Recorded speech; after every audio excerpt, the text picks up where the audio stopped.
Est-ce que nous pouvons acclamer le Seigneur?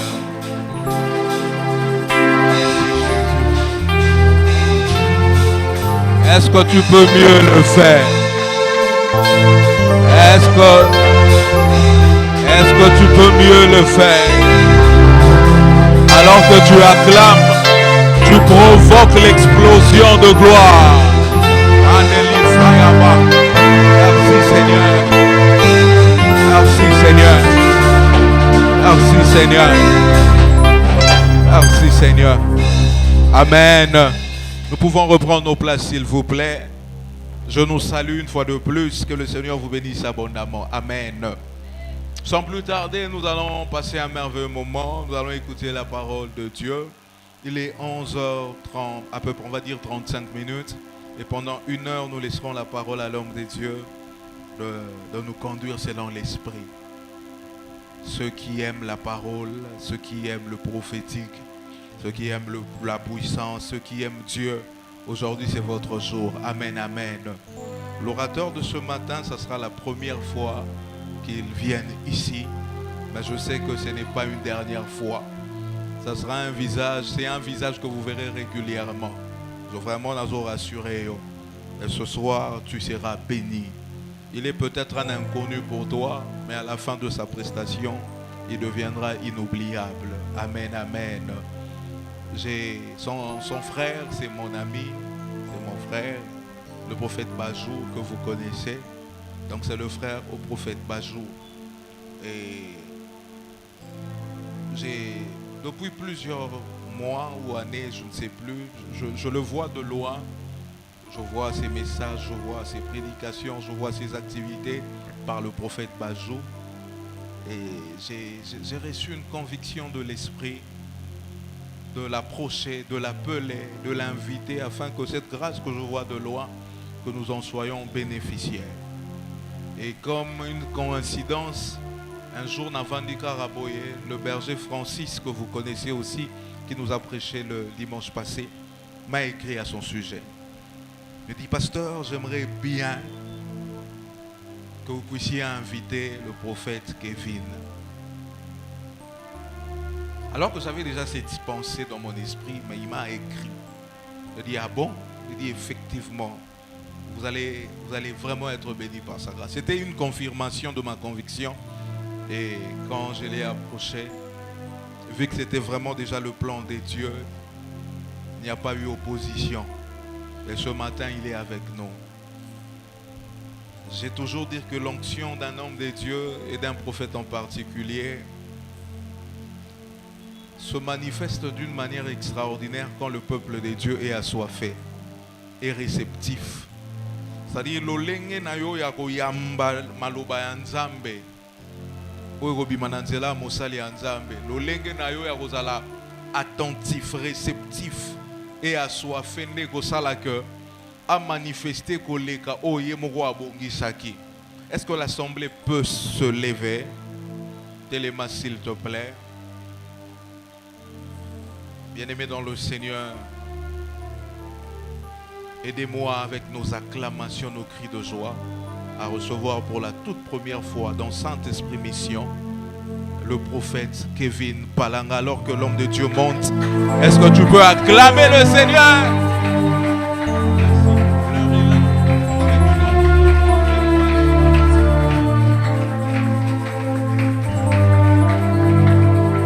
Est-ce que tu peux acclamer le Seigneur avec un peu plus de force? Est-ce que tu peux le faire avec des actions de grâce? Est-ce que Kokiko Bakisami Lolo Namaboko Nayo? Est-ce qu'avec tes acclamations tu peux bouger le ciel? Je suis disposé. Acclame, acclame, acclame.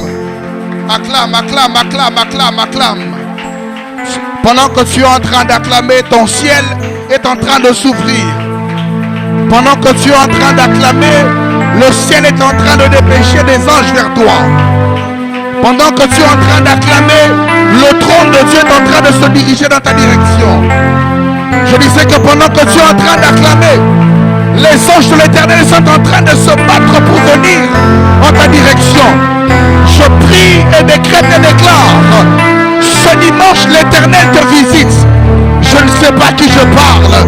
Je dis, ce dimanche, l'Éternel te visite. Ton amen est fragile. Donne-moi tes amens que j'y mette tes déclarations.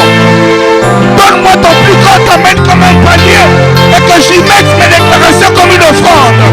Je décrète et déclare cette semaine, à partir de ce dimanche, tu marches avec des témoignages. Je ne sais pas qui je parle. Je sens dans mon cœur d'annoncer à quelqu'un que la saison est en train de changer. Je dis ta saison est en train de changer. Je décrète et déclare, ce dimanche est un nouveau dimanche pour toi. Je décrète et déclare, dans le nom puissant de Jésus, que l'Éternel te prenne par la main. Oh my God. Je dis que l'Éternel te prenne par la main. Là où les hommes ne t'ont pas tenu, que la main de l'Éternel te tienne. Là où la lumière des hommes ne t'ont pas éclairé, que la lumière de l'Éternel t'éclaire. Je décrète et déclare que ce dimanche est ton dimanche. Dis après moi, ce dimanche est mon dimanche. Répète avec moi, ce dimanche est mon dimanche. Alléluia. Alléluia. Alléluia. Alléluia. Je sens la présence de Dieu en ce lieu. Et je sens que je suis dans une maternité des solutions. Et c'est la parole que je suis en train d'entendre par rapport à Sem. J'entends une maternité de solutions. J'aimerais dire à quelqu'un, en ce lieu se trouve ta solution. Amen, amen. Rapidement, pour respecter le temps, j'aimerais t'inviter à lire la parole.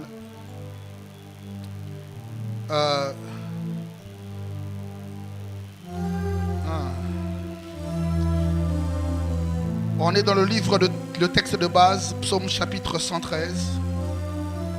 Je n'aurai que 2 lectures, Psaume chapitre 113. Du 1er au 9e verset. Vous y êtes? Je lis au nom du Seigneur. Louez l'Éternel, serviteur de l'Éternel. Louez le nom de l'Éternel. J'aimerais répéter cette introduction. Louez l'Éternel, serviteur de l'Éternel. Louez, virgule, louez le nom de l'Éternel. Que le nom de l'Éternel soit béni dès maintenant et à jamais. Du lever du soleil jusqu'à son couchant, que le nom de l'Éternel soit célébré. L'Éternel est élevé au-dessus de toutes les nations. Sa gloire est au-dessus des cieux. Qui est semblable à l'Éternel, notre Dieu. Il a sa demeure en haut, virgule. Il abaisse les regards sur les cieux et sur la terre. De la poussière, il retire le pauvre. Du fumier, il relève l'indigent. Pour le faire asseoir avec les grands de son peuple. Il donne une maison à celle qui était stérile. Il en fait une mère joyeuse au milieu de ses enfants. Nous sommes dans le livre de 1 Samuel. 1 Samuel. 1 Samuel chapitre 16. Du 1er au 3e verset. La Bible déclare, l'Éternel dit à Samuel, quand cesseras-tu de pleurer sur Saül? Je l'ai rejeté afin qu'il ne règne plus sur Israël. Remplis ta corne d'huile et va. Je t'enverrai chez Isaïe, Bethléemite, car j'ai vu ses fils, celui que j'ai vu parmi ses fils, celui que je désire pour roi. Samuel dit, comment irai-je? Saül l'apprendra, il me tuera. Et l'Éternel dit, tu emmèneras avec toi une génisse et tu diras, je viens pour offrir un sacrifice à l'Éternel. Dernier texte, tu inviteras Isaïe au sacrifice. Je te ferai connaître ce que tu dois faire et tu oindras pour moi celui que je te dirai. Parole du Seigneur, nous acclamons alors que nous sommes en train de nous rasseoir. Alléluia. Shalom. Je vous salue dans le précieux nom de Jésus. Avant de commencer mon message, j'aimerais ici honorer qu'il me soit permis de le faire. L'ange de la maison, comme il a dit, c'est pour moi la première fois de venir, mais je me sens très à l'aise ici. Je comprends donc qu'il y a une chaleur familiale qui règne dans ce lieu. Et c'est un homme qui est une bénédiction pour plusieurs. Et spécifiquement, il est l'ange que Dieu a placé et a établi sur nous à Sem. Et je crois par la grâce de Dieu, selon les Écritures, que nous lui devons honneur, respect et amour. Est-ce que vous pouvez joindre vos mains pour honorer le pasteur Jovi?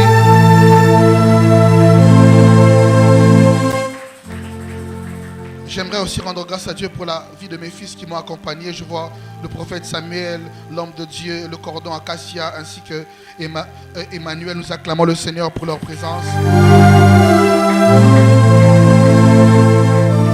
Et j'ai vu l'évangéliste Jean Simba, là. Lui, je ne le vois que sur les affiches et sur les réseaux. Très content de vous voir en face.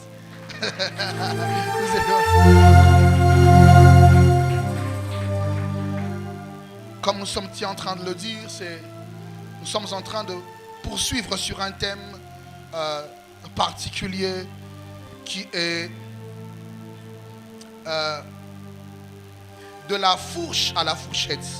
Quand j'ai entendu le thème, mon esprit a bougé. Il a fallu que le pasteur essaye de m'expliquer. Je sais ce qu'est une fourche, je sais ce qu'est une fourchette, mais je voulais comprendre le contexte et comment prêcher là-dessus. Par la grâce de Dieu, on vous l'a dit, mon frère est passé avant moi, le prophète Bajou. J'étais encore en train de l'entendre ce matin. J'ai vu qu'il avait déjà posé les bases concernant la fourche et la fourchette. Mais je crois par la grâce de Dieu que nous viendrons apporter une petite pierre dans le grand édifice qui a été bâti ou qui est bâti par les différents orateurs qui sont en train d'apporter ce message. Est-ce que je peux avoir votre attention pour quelques minutes? Vous me permettez de vous parler de la part du Seigneur? Est-ce qu'on peut aller? Ah, j'aime cette église, j'aime la vie qu'il y a dans cette église. Alléluia. Alléluia. Le thème que nous avons, c'est de la fourche à la fourchette. Dis après moi, de la fourche à la fourchette. Ah. Dis après moi encore une fois de plus, de la fourche à la fourchette.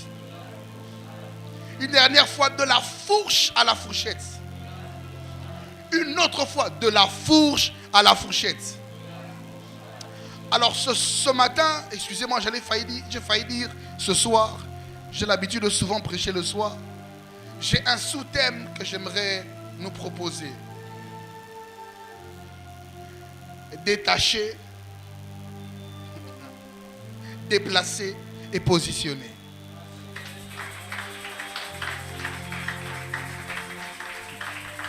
Mon sous-thème est détacher, déplacer et positionner. On peut aller?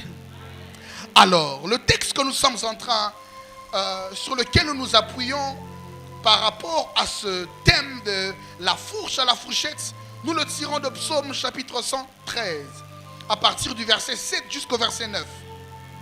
Un texte que nous avions prêché de plusieurs manières. La Bible est en train de dire, vous le connaissez, vous l'avez entendu, je le répète simplement, de la poussière, il retire le pauvre, du fumier, il relève l'indigent pour le faire asseoir avec les grands, virgule, avec les grands de son peuple. Mais vous devez comprendre donc de par la lecture que le texte qui parle de cette pensée, le chapitre ne commence pas par parler de la poussière. Le chapitre ne commence pas par parler du fumier. Le chapitre ne commence pas par parler des grands. Mais le chapitre commence par parler de la louange. Et l'auteur est en train de dire, louez l'Éternel. Vous, serviteurs de l'Éternel, virgule, il ajoute, louez le nom de l'Éternel. Je répète, louez l'Éternel, virgule, vous, serviteurs de l'Éternel, louez le nom de l'Éternel. La lecture pourrait donner l'impression qu'il est en train de répéter la phrase. Parce qu'il est en train de dire louer l'Éternel. Nous savons que l'Éternel, c'est l'un des noms de Dieu. On l'appelle Elohim, El Shaddai, éternel. Donc il est en train de dire louer l'Éternel. Et comme un peu pour marquer l'insistance, il est en train de dire louer le nom de l'Éternel. Mais lorsque vous regardez avec attention, vous pouvez avoir une lecture particulière. Il est en train de dire louer qui? L'Éternel. Mais il est en train de dire louer le nom de l'Éternel. C'est comme si je suis en train de dire louer le pasteur Jovi. Mais louer le nom du pasteur Jovi. C'est comme si quand on parle du nom de l'Éternel, ce n'est pas le nom, c'est comme un élément du nom. Maintenant, dans la suite, j'aimerais le lire pour être plus profond dans ce que je suis en train de dire. La Bible dit, psaume 113, excusez-moi, psaume 113. Louez le nom de l'Éternel. Que le nom de l'Éternel soit béni dès maintenant et à jamais. Pasteur Jovi, je me pose la question. La Bible déclare qu'il a reçu le nom au-dessus de tous les noms. La Bible déclare de Dieu et qu'il lui-même dit, je suis El Elyon, le Dieu très haut. Donc il n'y a aucun nom qui est placé au-dessus de son nom. Or, il est sans contredit que c'est le supérieur qui bénit l'inférieur. Maintenant, la Bible nous dit que le nom de l'Éternel soit béni. La question que je pose, c'est qui bénit le nom qui est placé au-dessus de tous les noms? Parce qu'il faut arriver à comprendre. Parce que s'il faut bénir le nom de l'Éternel, ce nom qui est placé au-dessus de tous les noms, c'est qu'il y a un problème. Parce qu'au-dessus de tout, du nom de Dieu, il n'y a pas de supérieur pour le bénir. Je pose toutes ces interrogations pour vous emmener quelque part. Pour vous faire comprendre qu'il y a un léger souci. Et partager avec vous le problème que j'ai avec l'introduction de ce texte. En réalité, lorsqu'on parle de louer le nom de l'Éternel, on est en train de dire louer en hébreu le Shem de l'Éternel. Le nom, Shem ne veut pas dire qu'un nom. Shem veut dire renommée. Shem veut dire gloire. Shem veut dire réputation. Ça veut donc dire, si on doit traduire, louer l'Éternel, serviteur de l'Éternel, louer la réputation de l'Éternel. Célébrer la réputation de l'Éternel. Mais c'est quoi la réputation de l'Éternel? C'est que l'Éternel est élevé au-dessus de toutes les nations. C'est quoi la réputation de l'Éternel? C'est que l'Éternel a l'habitude de retirer les pauvres de la poussière. Ça veut dire qu'il n'est pas en train de tester une nouvelle expérience. Parce que la réputation n'est pas bâtie sur ce que tu vas faire. La réputation est bâtie sur ce que tu as déjà fait. C'est ainsi que la Bible est en train de dire que sa renommée s'est accrue à cause. Parce que la croissance de la renommée dépend de l'accomplissement. Ça veut dire lorsqu'il est en train de dire louer la réputation, c'est qu'en fait Dieu est en train de vous assurer que lorsqu'on vous prêche sur de la poussière, il retire le pauvre. Dieu n'est pas en train de commencer cette expérience avec vous. Dieu n'est pas en train de tester sa capacité à retirer l'indigent du fumier. J'ai envie de dire à quelqu'un, vous n'êtes pas le premier à qui Dieu va faire ces choses. Mais ce que j'aime, c'est que toute propagande est faite parce qu'on est en train d'annoncer qu'à quelqu'un qu'on est en train de vanter va faire quelque chose.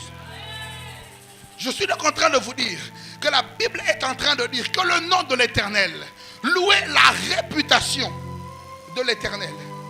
Louez la réputation de l'Éternel. L'Éternel est réputé pour élever. L'Éternel est réputé pour élever l'indigent. La Bible rajoute en disant que le nom de Dieu soit béni. Béni ici en hébreu c'est barak, mais ça ne veut pas dire ici bénir. Sinon on est supérieur au nom de Dieu. Bénir, barak ne veut pas dire que bénir. Barak veut dire respecter. Barak veut dire saluer. Ça veut dire que le nom dont on est en train de parler, c'est un nom qui mérite révérence. Or, à chaque fois que vous faites révérence à quelqu'un, c'est parce que la personne est en train de se rapprocher de vous. En fait, qu'est-ce qui est en train de se passer? L'auteur est en train de placer les protocoles qui mettent en mouvement le Dieu qui retire le pauvre de la poussière. Ça veut dire, lorsque vous voulez vivre celui qui retire de la poussière, commencez par célébrer sa réputation. Commencez par reconnaître qu'il ne commence pas avec vous. Commencez par lui dire ce que je suis en train de te demander. Je ne te demande pas de tester ta puissance. Je te demande de faire ce que tu as l'habitude de faire. Je te demande d'agir comme tu as l'habitude d'agir. Je ne te demande pas de t'interroger sur tes capacités. Je te demande de t'interroger sur le Olam. De t'interroger sur ce que tu fais déjà pour faire pour moi. Et j'ai envie de dire à quelqu'un, l'histoire du monde est remplie des actions de Dieu. La parole de Dieu déclare, à ce livre on n'ajoutait rien. Vous êtes d'accord avec moi? Dieu a dit à ce livre, n'ajoutez rien. Mais il n'a pas dit à mes actions, n'ajoutez rien. Là où on ne doit rien ajouter, c'est à ce qui est écrit. Mais on ne peut pas empêcher à Dieu d'ajouter ses œuvres dans nos vies. Oh. Et ce matin, nous sommes en train de dire respect à celui qui retire de la poussière. Et ça, c'est le protocole pour attirer. Parce qu'à chaque fois que tu veux recevoir quelqu'un, il y a un protocole à mettre en place en fonction de la personne ou du titre de la personne. Maintenant, ça veut dire que tout celui qui invoque Dieu dans une facette doit commencer à découvrir le protocole de cette facette pour la vivre. Tout celui qui est en train d'inviter le président chez lui à la maison doit respecter le protocole de la réception. Sinon le président risque de tourner. Pas parce qu'il ne veut pas entrer, mais parce que le protocole dû à son rang. Voilà pourquoi ici on parle de saluer, de respecter le nom de l'Éternel. Le nom de l'Éternel. Mais il y a deux choses. C'est que ce verset parle de la louange. Lorsque vous continuez, la Bible déclare du lever du soleil jusqu'à son couchant. La Bible rajoute, l'Éternel est placé dans les hauteurs. La Bible insiste. Et c'est là, pasteur, je vis que mon esprit commence à être perturbé. Évangéliste, c'est là que mon cerveau est troublé. La Bible est en train de dire, évangéliste, Dieu abaisse les regards sur les cieux.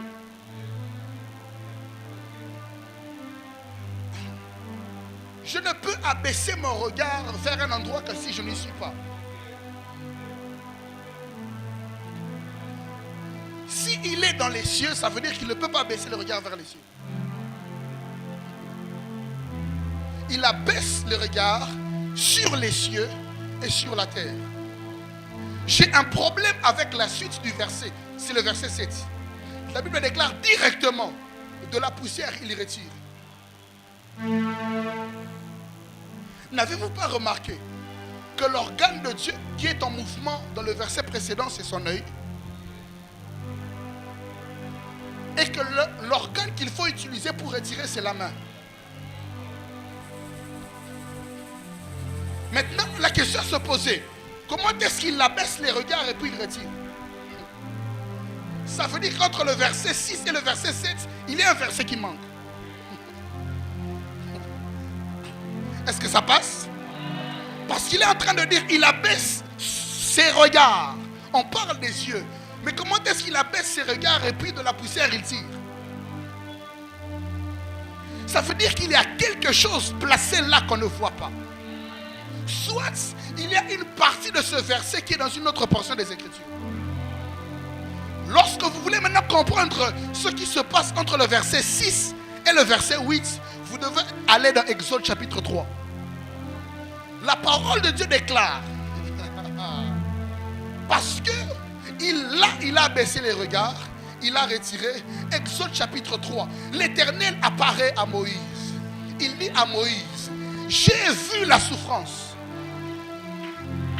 et je suis descendu pour les faire monter. Ça veut dire la main de Dieu ne se promène que là où son regard est passé. La main de Dieu ne se promène que là où ses regards sont passés. C'est ainsi que la Bible est en train de dire il abaisse ses regards. Parce que là où ses yeux regardent, sa main bouge. Il y a deux organes qui bougent la main de Dieu. Il y a ses yeux, il y a ses oreilles. La Bible déclare, j'ai vu la souffrance, j'ai entendu les cris. Or, il est écrit, non, mon oreille n'est pas trop sourde pour entendre, ni ma main trop courte pour agir. Il est en train de mettre un lien entre l'oreille et la main. Biologiquement, ça n'a pas de raison. Parce qu'il n'y a pas de lien entre l'oreille et la main. Mais dans la spiritualité, dans la divinité de Dieu, il y a un lien entre ses yeux, ses oreilles et sa main. La beauté, c'est qu'un jour, Jean se retrouve au ciel et il est en train de voir qu'il y a un livre. Il pose la question, qui est digne d'ouvrir le livre et de rendre ses sceaux? Il est en train de pleurer et l'un des vers le tourne pour lui dire, voici le lion. Il se tourne, il voit l'agneau. Qu'est-ce que je suis en train de te dire? C'est que le problème du regard de Dieu sur toi a déjà été résolu. Oh. Le problème du regard de Dieu sur toi a déjà été résolu. Parce que Dieu avait du mal à te regarder à cause de tes péchés.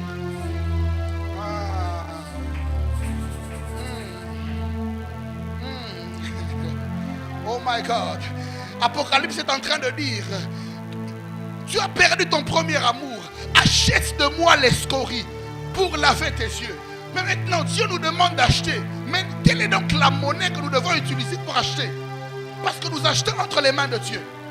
C'est là que le mécanisme du surnaturel de Dieu entre en place. C'est que le même Dieu qui te demande d'acheter auprès de lui, lui-même est en train de te donner la monnaie avec laquelle tu vas acheter. Et la monnaie qui a acheté, qui a lavé les scories pour diriger le regard de Dieu vers nous, s'appelle le sacrifice de la croix. Ce qui est beau, c'est que le Père a le regard concentré sur le Fils. Et le Fils comprend cela. Il dit, je m'en vais. Mais qu'est-ce que je fais? C'est que la Bible va dire plus tard, vous êtes cachés en Christ. Je sais que si je vous laisse sur la terre, le regard du Père ne pourra pas se tourner vers vous.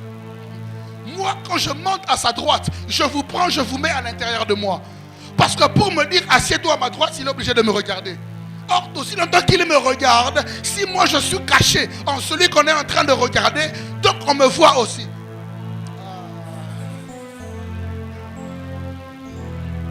J'ai envie de dire à quelqu'un, Dieu t'a vu. Écoute, donne-moi ton amen que j'y mette une déclaration. Écoute, Dieu t'a vu. Dieu a vu ta famille. Dieu a vu tes cris. Dieu a entendu. Et le Dieu qui abaisse les regards est en train de laisser sa main bouger. Je viens annoncer à quelqu'un que la main de Dieu est en train de bouger dans ta vie. Je viens annoncer à une famille que la main de Dieu est en train de venir dans ta direction. Ce qui est bizarre avec la main de Dieu, c'est que la main de Dieu ne fait pas de bruit lorsqu'elle s'avance. Oh my God. La main de Dieu ne fait pas de bruit lorsqu'elle s'avance. Je répète, lorsque Dieu vient te visiter, il ne fait pas de bruit. C'est ainsi que c'est même à Abraham de repérer les 3 hommes qui passent. Tellement ils ne font pas de bruit. Ce n'est pas eux qui viennent, c'est Abraham qui se rend compte. Je suis en train de dire à quelqu'un, tu vas simplement constater que Dieu est en train de passer. Parce que la seule venue de Dieu qui est précédée d'un bruit, c'est l'enlèvement. Il n'y a que le son de la trompette qui sera le bruit qui va annoncer le mouvement de Dieu. Dans l'histoire, il n'y a pas de mouvement, il n'y a pas de bruit qui annonce la venue de Dieu. C'est pourquoi, dans le silence que tu constates dans ta vie, l'Éternel est en train de s'approcher. Je répète, dans le silence que tu constates dans la nuit, l'Éternel est en train de s'approcher. J'ai envie de dire à quelqu'un, écoute-moi, le peuple d'Israël dormait, ils étaient dans le sommeil mais ils ne savaient pas que le ciel était en train de s'organiser, en train de faire du pain, des gâteaux. Et ce jour-là, les anges ont découvert qu'ils avaient la capacité de faire des gâteaux. C'est ce jour-là qu'on est en train de constater qu'au ciel, on peut faire la manne. Aucune fois, on ne savait qu'au ciel, on pouvait faire la manne. Mais pour le peuple, Dieu l'a fait. J'ai envie de dire à quelqu'un, ce que tu ne crois pas, ce que tu ne sais pas que Dieu peut faire, tu vas simplement le vivre et le constater.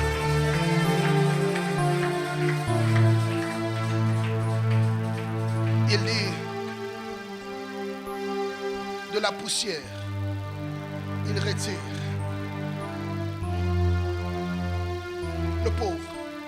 Mais j'aimerais ici attirer votre attention sur une chose. Je vous ai dit qu'au départ, on parle de l'Éternel. On est en train de parler, de louer l'Éternel. Vous êtes avec moi? Est-ce que vous savez, je le sais que vous savez, mais est-ce que vous savez que l'Éternel dont on est en train de parler, c'est le Dieu Saint? Est-ce que vous savez que l'Éternel dont on est en train de parler, c'est le Dieu de gloire? Est-ce que vous savez que l'Éternel dont on est en train de parler a dit lorsqu'il est venu sur la terre, le Fils de ce monde n'a rien de lui en moi? Est-ce que vous savez que l'Éternel dont on est en train de parler ici, c'est le Dieu pur, le Dieu saint?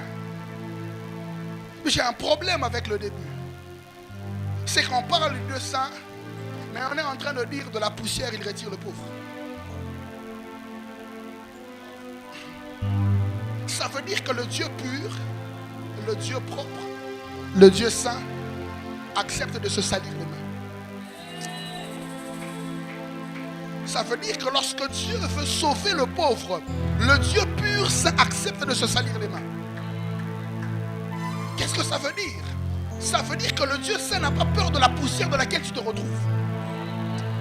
Qu'est-ce que ça veut dire? Ça veut dire que le Dieu saint, lorsqu'il veut te sauver, peut se passer de la saleté de laquelle tu es venu. Parce que simplement, il a l'objectif de mettre ses mains et de te sortir. Et le symbole de cette image, c'est que Jésus rencontre un homme qui est aveugle. Il y a un problème.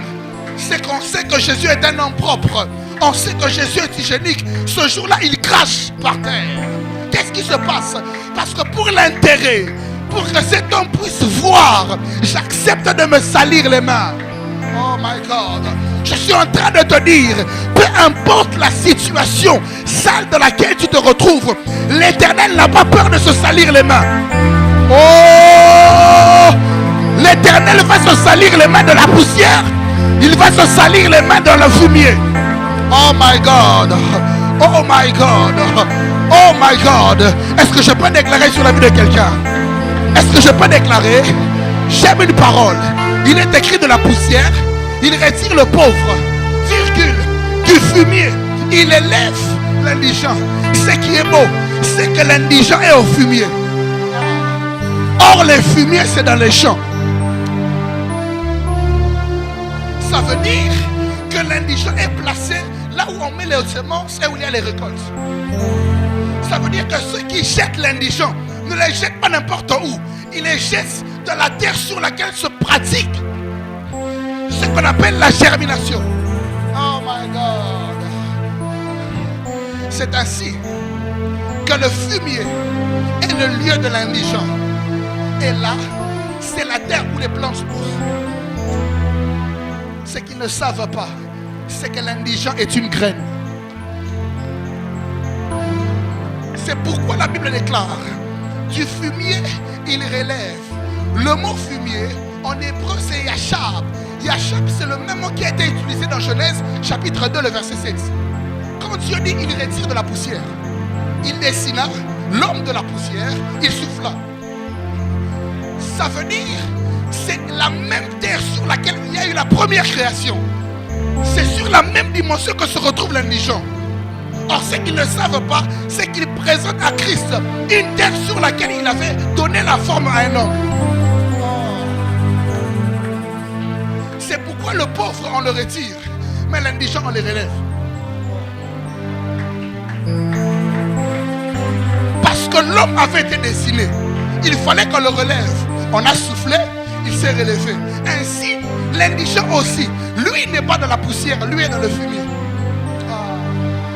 J'ai envie de dire à quelqu'un, là où ils t'ont jeté, c'est là le lieu où Dieu vient te retrouver.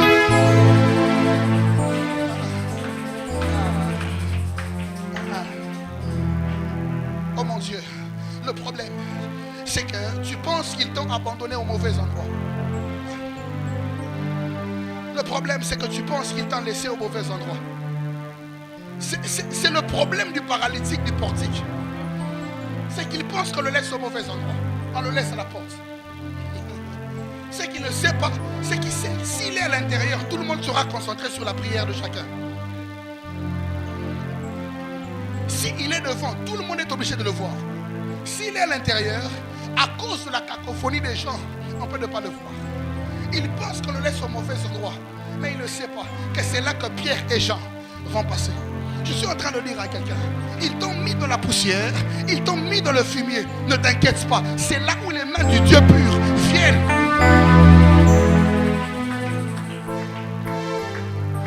Oh. Je crois de tout mon cœur qu'il y a quelque chose. Mais, pasteur, quand je continue à lire ce texte, je comprends une chose. La Bible a dit de la poussière, il retire le pauvre. Du fumier, il retire l'indigent. Il y a comme un lien entre le lieu et le qualificatif. Vous avez remarqué que le fumier n'est pas pour le pauvre. Le fumier, c'est pour l'indigent. Ça veut dire que chaque lieu donne à celui qui se retrouve là un qualificatif. Vous avez remarqué que les lieux sont un peu différents. Et la différence des lieux met la différence des qualificatifs. L'un est traité comme pauvre, l'autre est traité comme indigent. Il y a maintenant un souci. Dis après moi, il y a un souci. Le souci, c'est lequel? C'est dans le verset qui suit. La Bible déclare: il le retire pour le faire asseoir avec les grands. On sait là où il est assis. Mais bizarrement, on ne sait plus qui il est.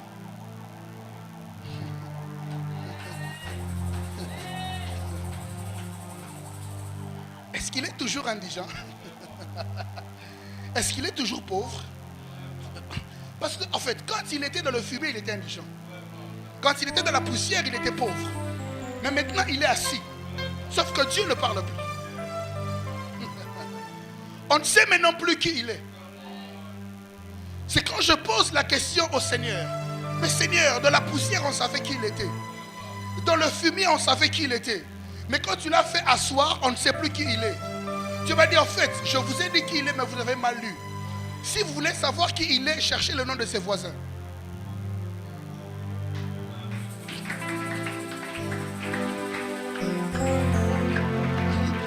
Or, la Bible déclare, il est fait asseoir avec les grands. Virgule, les grands de son peuple. Ce n'est plus nécessaire que je vous dise qui il est. Parce que dans le fumier, on ne compte même pas la valeur des compagnons. Mais je vous dis sur quelle table il s'assoit afin que vous sachiez qui il est devenu. C'est alors que Dieu est en train de déroger à son propre protocole. Dieu, pour changer de position, d'habitude, changeait de nom. Il a appelé Abraham, et là, tu t'appelleras Abraham. Saraï, tu t'appelleras Sarah. Jacob, tu t'appelleras Israël. Dieu commence par changer de nom. Mais dans ce contexte-là, Dieu ne change pas de nom. Et Dieu change la position. Parce que Dieu sait, s'il change ton nom, les gens peuvent commencer à t'attaquer. Il commence par changer ta position pour que les gens finissent eux-mêmes par découvrir ton nom. Qu'est-ce que je suis en train de te dire? Dieu ne va pas beaucoup parler, il va simplement changer les choses. Parce que le vrai problème ici, c'est un problème de position. Oh, ce que tu es dépend de là où tu te retrouves. Si tu es dans la poussière, tu es un pauvre. Si tu es dans le fumier, tu es un indigent. Mais si tu t'assois, tu es avec les grands. Ce que j'aime, c'est que dans la poussière, on ne connaît pas la position. Est-ce qu'il est endormi? Est-ce qu'il est debout? Dans le fumier, on ne connaît pas la position. Est-ce qu'il est endormi? Est-ce qu'il est debout? Mais là où Dieu t'emmène, on sait que tu as une position, tu es assis. Oh my God. Ce que j'aime, c'est que ceux qui quittent de la fourche à la fourchette, et c'est pour ceux qui s'assoient.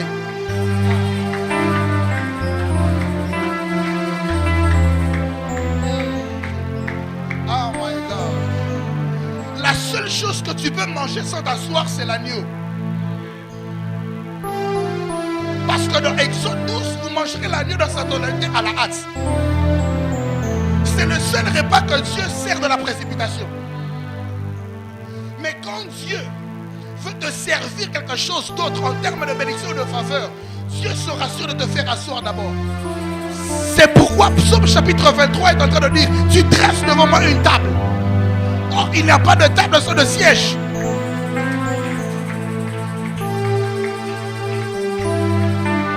Qu'est-ce que je suis en train de dire? Je suis en train de dire que Dieu est en train de te changer de position. Dieu est en train de te changer de position.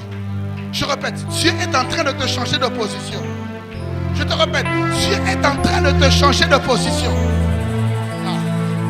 Ce qui est bizarre, c'est que lorsque Dieu change de position, tu vas croire que tu es sur la même place alors que ta place a changé. Un Samuel chapitre 16, papa, Dieu est en train de dire, va, vois Isaïe, le Bethléemite, tu oindras David. David est dans la brousse. Il a l'impression que sa vie est en train de continuer alors que sa vie vient de changer. Ça veut dire qu'il sort de la brousse avec les mêmes odeurs, les mêmes vêtements. Mais il ne sait pas qu'il a changé de position. Le problème, c'est que l'on te regarde, on pense que tu es encore au niveau de la fourche, alors que tu es déjà au niveau de la fourchette.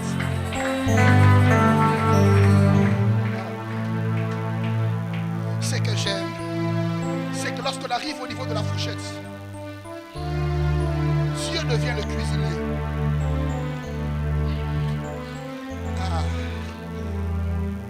My God. Lorsqu'on arrive au niveau de la fourchette, lorsqu'on arrive au niveau de s'asseoir, Dieu devient un vignoble. La Bible déclare, tu dresses devant moi une table en face de mes adversaires, tu ondules ma tête et ma coupe déborde. Pas que je me sers.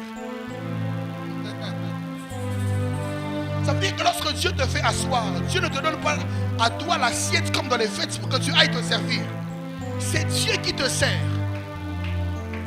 Je viens simplement dire à quelqu'un, parce que pendant que je suis arrivé, papa, quand vous avez parlé d'un bruit, j'ai entendu comme une détonation. Et j'étais comme en train de voir comme lorsque l'on casse dans les carrières, qu'on met des dynamites. Et je voyais comme les choses se brisaient. Et j'ai compris dans mon esprit que Dieu est en train d'amener une saison d'expansion au niveau de l'église. J'ai vu, et ce sera comme une détonation.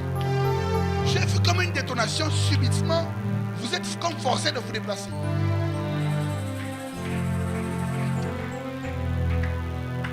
Écoute-moi.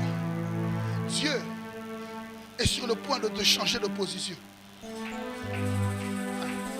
Tu sais, celui qui nous donne cet exemple, c'est Pharaon.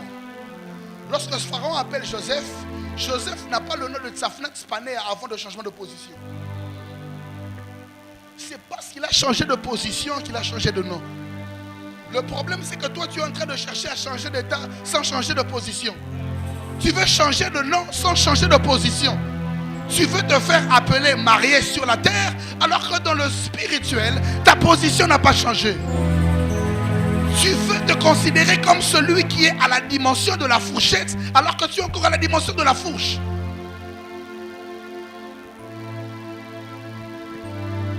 Oh my God. Je finis par ces éléments. Si Dieu veut vous positionner, si Dieu veut apporter le changement, Dieu le fait pour 5 raisons. La première, à cause de votre destinée. La Bible déclare, avant que tu sois, Jérémie chapitre 1er, avant que tu ne sois dans le ventre de ta mère, je te connaissais. Ça veut dire cette discussion que Dieu a avec Jérémie, c'est à cause de sa destinée. En fait, Dieu est sur le point de l'établir parce qu'il y a sa destinée qui a primé. Le problème, c'est que lui est en train de se promener dans sa vie sans savoir qu'il y a le poids de sa destinée qui pèse sur lui. La première raison pour laquelle Dieu va changer ta position ainsi que celle de ta famille, c'est à cause de la destinée qui pèse sur toi. Parce que je l'ai souvent dit, la destinée est plus vieille que le corps. Ce que tu es appelé à être est beaucoup plus vieux que toi. Ça veut dire que chaque parcours de la destinée est un rattrapage du corps vers l'esprit. La deuxième des choses, je vais rapidement pour respecter le temps. La deuxième raison pour laquelle Dieu peut apporter le changement, ça s'appelle les offrandes. Genèse chapitre 18, le verset 1er au verset 10. Au verset 17, Dieu apparaît à Abraham, il lui dit, je suis El Shaddai, je serai ton Dieu et le Dieu de tes descendants. Il a toutes ces paroles. Dieu lui promet la descendance. Mais Dieu, toute parole qu'il reçoit est donnée sans délai. Dans Genèse 12, Dieu lui a dit, sors, je rendrai ton nom grand. Dans Genèse 17, il lui dit, je suis ton Dieu, le Dieu de tes descendants. Mais le problème, c'est que cette parole n'a pas de délai. Ça veut dire qu'on ne peut même pas compter la date d'expiration de la parole. On ne sait pas à quel moment donné toutes ces paroles vont s'accomplir. Et c'est un peu comme vous et moi, on a plusieurs paroles, plusieurs rêves, plusieurs visions. Mais dans Genèse chapitre 18, la Bible déclare, pasteur, 3 hommes étaient en train de passer. Et c'est là qu'Abraham les arrête. Abraham dit, venez, je vais vous nourrir. Le jour où il offre, où ces gens mangent, ils viennent maintenant donner la date. Ah. Tu comprends maintenant que tu as beaucoup de prophéties sans date parce qu'il te manque quelque chose qui peut délimiter le temps de la parole que tu as reçue. Ainsi, le statut de Sarah a changé à partir de l'offrande de son mari. Parce que l'offrande est l'une des choses qui bouge le positionnement. La troisième raison, ce sont les alliances. Ruth était moabite. Descendante d'une inceste. Mais lorsque vous lisez Matthieu, lorsque vous lisez les évangiles, lorsque vous lisez la généalogie de Jésus, on vous parle de Ruth. La position de son histoire ainsi que de sa vie a changé par l'alliance qu'elle a eue avec Boaz. Ça veut dire l'une des choses qui vous permet d'activer le changement de position, qui donne la fourche vers la fourchette, ce sont les alliances que vous contractez. Il y a la plus grande alliance, l'alliance avec Christ. Mais il y a aussi le fait de se connecter à l'alliance de l'ange que l'Éternel a établi sur nous. Oh my God. Est-ce que je peux dire quelque chose? Celui qui entre en alliance peut préserver sa famille. On venait pour détruire la ville. Rahab s'est connecté aux Israélites. De sorte qu'on est venu détruire la ville. Les espions ont dit, tous ceux qui seront de ta maison, tous ceux qui seront dans ta maison, ça veut dire que même s'ils n'ont pas de lien avec toi, pour le simple fait qu'ils soient dans ta maison, ils seront préservés.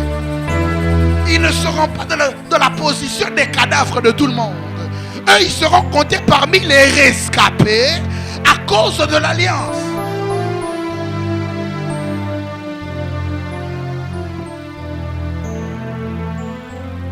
La quatrième raison, à cause des vœux. Dis après moi, à cause des vœux. 1 Samuel chapitre 1er. Nous connaissons l'histoire. Anne est en train de prier. Mais toute la ville le sait. C'est une femme pleureuse. Tous les collègues du département à l'époque savaient que Anne se continue ma bonne élève. Tout le monde connaissait la condition de Anne.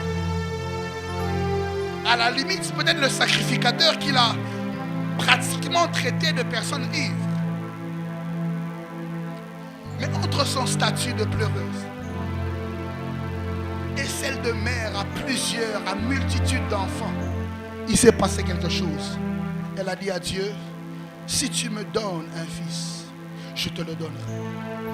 Le jour où elle fait les vœux, la Bible déclare, elle sortit de là, son visage changeant. Et parce que le visage a changé, le ventre a fini par changer.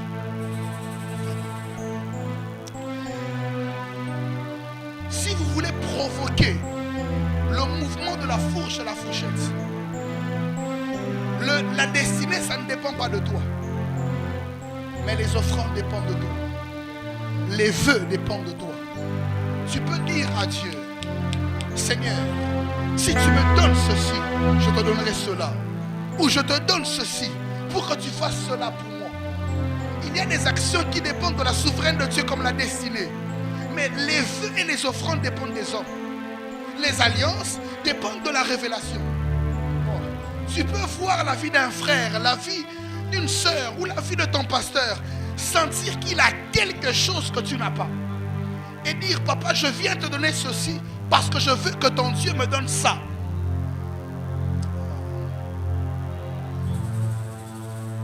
Et c'est l'une des choses qui peut activer le mouvement dans ta vie. Cinquième des choses, ça s'appelle le bouleversement prophétique. La Bible est en train de dire, 1 Samuel, Dieu parle à Samuel. Il lui dit, jusqu'à quand tu pleuras, j'ai rejeté Saül. Pourtant, Dieu avait parlé à Samuel pour qu'il choisisse Saül. Que ce soit à cause de la pression du peuple qui demandait un roi, mais on est d'accord que c'est Dieu qui avait choisi Saül. Mais il se passe quelque chose. C'est que celui qu'on a choisi n'est plus celui qu'on a choisi. Celui qui était sur le trône ne doit plus rester sur le trône. Celui qui était à ce poste ne doit plus rester à ce poste.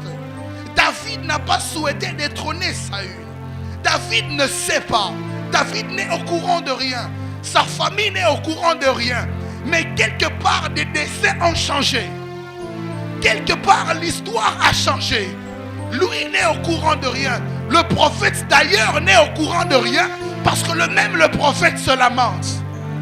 Mais quelque part, au-delà du prophète, au-delà du Père, au-delà de David, il y a un Dieu qui a bouleversé les calculs. Oh my God. Sans informer les hommes. Et il est en train d'arrêter les larmes du prophète pour lui dire: tu pleures trop, les choses ont changé. Oh, tu te plains trop, le système a changé. Lève-toi, essuie ton visage, parce que le programme a changé. Oh my God, oh my God. Je viens dire à quelqu'un: l'Éternel te demande d'arrêter ce deuil. L'Éternel te demande d'arrêter ce deuil. L'Éternel te demande d'arrêter ce regret. Il a dit à Josué: Moïse, mon serviteur, est mort. Maintenant, lève-toi. Je t'ai laissé le temps de pleurer, mais je ne peux pas te permettre de continuer à pleurer. Il y avait un bouleversement. Il y avait un bouleversement. Je suis en train de dire à quelqu'un: tu n'es pas au courant. Je ne suis peut-être pas au courant. Ton pasteur n'est peut-être pas au courant. Mais au ciel, il y a quelque chose qui a changé.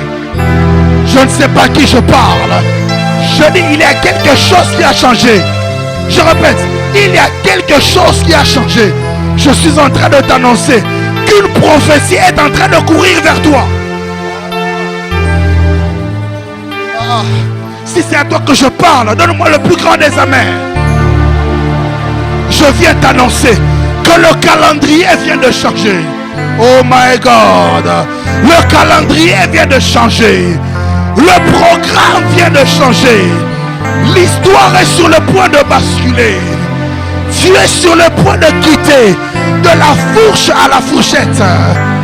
La fourche, c'est les prières que tu répètes. La fourche, c'est les offrandes que tu donnes. La fourchette, c'est 1 Samuel chapitre 2. Entre 1 Samuel chapitre 2 et chapitre 1, il n'y a pas d'espace. Il y a simplement un vœu. Oh my God. Il y a simplement un vœu. Il y a simplement un vœu. J'aime une chose, c'est qu'on pouvait poser la question à Elkana: où se trouve ta femme qui pleure? Elle était en train de dire: ma femme qui pleure ne peut pas monter. Ma femme qui pleure souvent ne peut pas venir parce qu'elle a un problème. Monter avec une grossesse la montagne, c'est un problème. Monter avec une grossesse, c'est un problème. J'annonce à quelqu'un, il y a quelque chose qui arrive. Pour qu'on te voie comme on te voyait avant, ça va devenir difficile. Pour qu'on te parle comme on te parlait avant, ça va devenir difficile. Bakotuna yaya, au moins on a kalisu soute pona nini. Oh, nous salons des hommes permettre traiter. Au moins on a kalisu soute pona nini. Yaya, nous sommes préparés libala. Taya kokuta na nabino, ezali soute. Au moins on a kalisu soute pona nini. Yaya na zoki promotion. Nous salons combien belé. Je suis en train d'annoncer à quelqu'un que tu es en train de passer de la fourche à la fourchette. Je suis en train de dire à quelqu'un: l'Éternel, je peux descendre. L'Éternel est en train de changer l'histoire. Ce sera les mêmes personnes qui t'ont vu dans la même position, qui seront en train de constater le changement de ta destinée. J'aime une chose. Aïe aïe aïe aïe aïe aïe aïe aïe.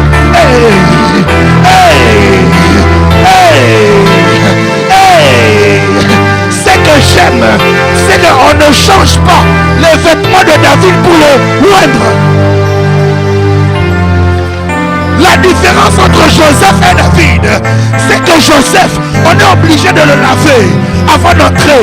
La différence entre David et Esther, c'est que Esther doit faire 6 mois en train de se baigner, de se parfumer. Mais David, on le voit avec l'odeur. Ça veut dire, le poste l'a trouvé dans la condition dans laquelle il était. Je suis en train de dire à quelqu'un, la main de Dieu ne va pas attendre qu'on s'en aille fort Yomoko. Ça va venir te trouver là. Oh mon Dieu, te prendre de la fourche à la fourchette. Et après moi de la fourche à la fourchette. Il fera de la fourche à la fourchette. Et après moi Ruth, on l'a croisée dans les champs, là où il y avait la fourche. Elle s'est retrouvée dans le salon de Boaz, là où il y avait la fourchette. Oh my God. Et ce matin, la main de Dieu est en train de venir sur toi. Laisse pas. Il y a quelque chose de Dieu qui est en train de venir dans ta destinée. Ce sera invisible, mais ce sera sur toi. Les hommes ne verront pas, mais ce sera sur toi. Et à cause de ça, tout celui qui voudra prendre ce qui est à toi sera destitué. Tu sais pourquoi? Parce qu'après la mort de Saül, David n'est pas directement devenu roi. Quelqu'un d'autre est monté sur le trône. Mais le problème, c'est que celui qui était monté sur le trône n'avait pas reçu l'huile. Le trône connaît l'odeur de l'huile. Le trône connaît l'odeur de l'huile. Est-ce que je peux exagérer? Avant que le trône se transfère du sang, le trône a commencé par se donner par l'huile. Qu'est-ce que ça veut dire? Je répète. Avant. Oh. Est-ce que je peux le dire? Je peux le dire. Je peux le dire. Vous me le permettez? Avant que le trône ne se transfère par le sang, le trône se transférait par l'huile. Ça veut dire qu'on accède au trône par deux voies. Soit par le sang, soit par l'huile. Si maintenant toi tu n'as pas le sang de ce trône-là, l'huile peut te donner ce trône-là. Quand tu arriveras devant le trône te demandera quel est ton sang. Tu diras j'ai le sang de ma famille, mais j'ai l'huile. C'est ainsi que la parole déclare. Il a fait d'eux un royaume des sacrificateurs et des rois. Ça veut dire que lorsque le sang refuse, ton sang te refuse certains trônes, ton sang te refuse certains mariages, ton sang te refuse certaines promotions. Là où ton sang te refuse, le mot de passe c'est l'huile. C'est l'huile. De la fourche à la fourchette. De la fourche à la fourchette. Dieu est en train de te retirer. Dieu te détache, te déplace et te positionne. Je prophétise sur ta fille que Dieu te détache. Oh, amen. Je dis que Dieu te détache, qu'il te déplace et qu'il te positionne. Parce qu'il est écrit, papa, il retire, il élève et il fait asseoir. C'est comme un mouvement successif. Parce que Dieu ne retire jamais pour te laisser te déambuler. Il a dit à Moïse, je suis descendu pour les faire sortir. Pas pour qu'ils se promènent là où ils veulent. Pour les emmener dans un pays où coule le lait et le miel. Ça veut dire quoi? Ça veut dire que Dieu connaît le régime alimentaire de là où il t'envoie.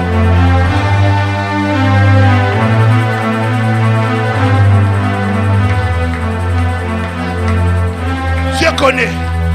Dieu connaît. Dieu connaît. Dis après moi, Dieu connaît.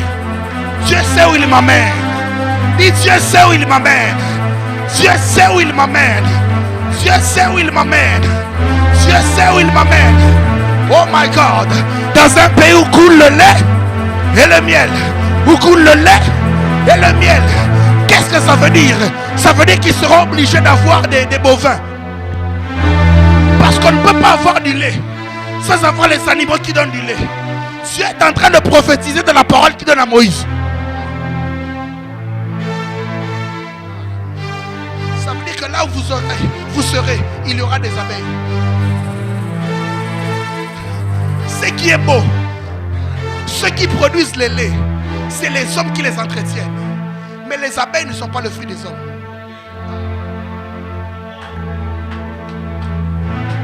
Le miel ne dépend pas des hommes. À Canaan, Il y a une dimension qui dépend du travail de Dieu, de la nature et de l'homme. Mais il y a une dimension qui ne dépend pas de l'homme. La seule chose que l'homme doit faire, c'est récolter. Parce que ce sont les abeilles qui font le miel à la place de l'homme. Dans le processus de la création du miel, l'homme n'a rien à faire. C'est ainsi que David n'avait rien à faire. On l'a arraché le trône. Le trône a commencé à le chercher. Oh my God. Le trône a commencé à le chercher. Le trône a commencé à le chercher. La position que tu attends est en train de te chercher maintenant. Mais tu sais ce qui va se passer? C'est que ce matin, une huile est en train de venir sur toi. Oh my God. Je dis, une huile est en train de venir sur toi. Une huile est en train de venir sur toi. Une huile est en train de venir sur toi. Et pendant que je suis en train de parler, je fais une vision où je vois des anges entrer.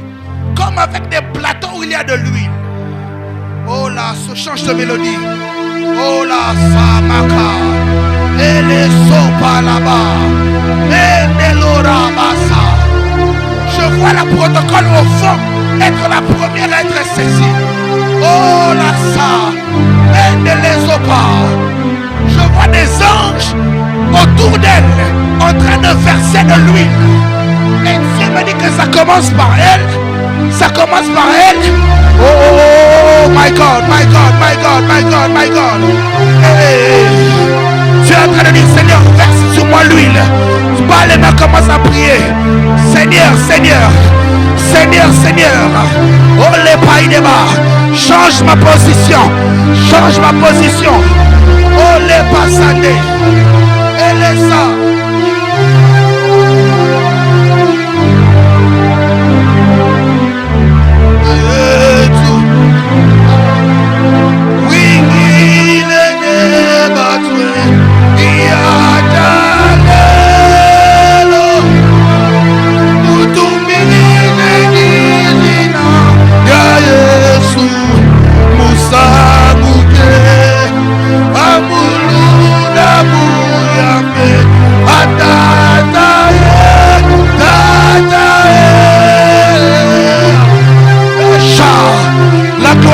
Dans la maison, la gloire de Dieu dans la maison, la gloire de Dieu dans la maison, la gloire de Dieu dans la maison, la gloire de Dieu dans la maison.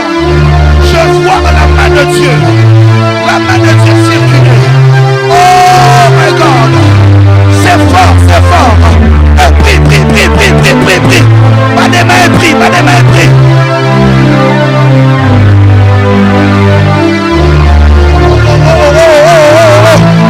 Ta vie est en train de changer.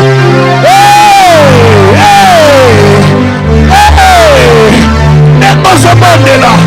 Comment il a raison changer. Comment il a raison changer. Yes, yes, yes, yes, yes, yes. Hey, hey, hey. Dieu est en train de changer. Ce séminaire. Ah, la papa. Hey, hey, hey. Masoto. Les copos. Les sopos. Seigneur, tu d'huile. Tu d'huile.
Merci Jésus. Alléluia. Alléluia. Ah Seigneur. Laisse que le Saint-Esprit déverse une huile. Et si Katoza disqualifié par Makila Nabiso, si Katoza été pas quoi qualifié yo. Merci Saint-Esprit. Merci pour ta gloire Seigneur. Merci pour cette onction forte et intense. Merci pour cette parole glorieuse. Merci Seigneur car tu nous as vus, tu nous as entendus et ta main dans le silence est déjà en train de travailler. Que la gloire et la louange te reviennent. C'est au nom de Jésus-Christ que nous avons prié. Est-ce que tu peux acclamer le Seigneur?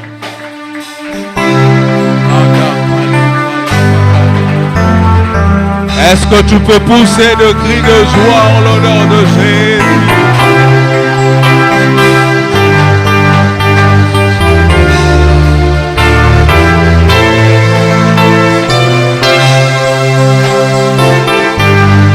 Merci Jésus. Gloire à Dieu. Merci Seigneur. Vous pouvez reprendre vos places s'il vous plaît. J'aimerais pas qu'on rate cette atmosphère. Tu vas prendre une offrande glorieuse. Une offrande qui peut modifier ou même bouleverser des données spirituelles, mais en ta faveur. Le panier Galates 6 est là. Viens t'attacher à cette parole. Est-ce que tu peux avancer avec ton offrande Galates 6? Viens t'attacher à cette parole. Viens t'attacher à cette parole. Alléluia.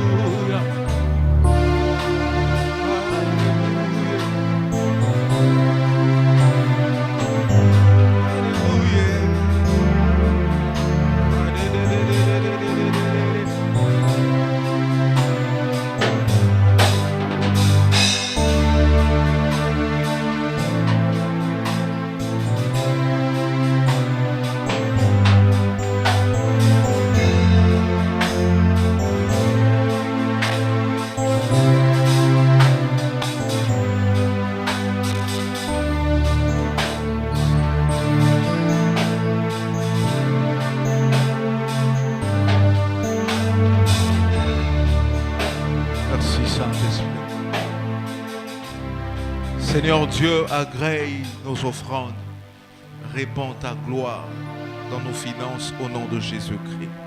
Amen. Est-ce que nous pouvons encore acclamer? Gloire à Dieu. Que le Seigneur nous bénisse. Est-ce que quelqu'un a été béni ce matin?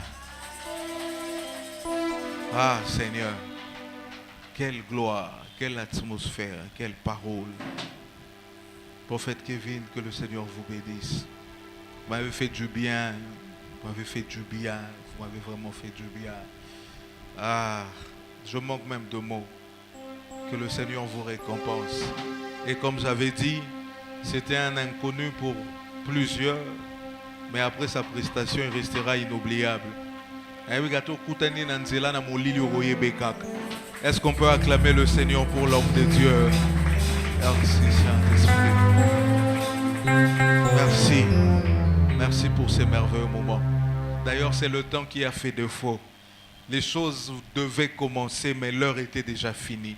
Et je crois que nous allons encore nous organiser pour avoir des moments de prière où nous ne serons pas coincés par l'heure. Une nuit de prière ou une retraite, nous devons bénéficier de cette grâce. Amen, amen. Gloire à Dieu. Sans plus tarder, on va nous apporter le deuxième panier. Le deuxième panier est appelé le panier du temple. Tout ce que nous mettons dans ce panier nous permet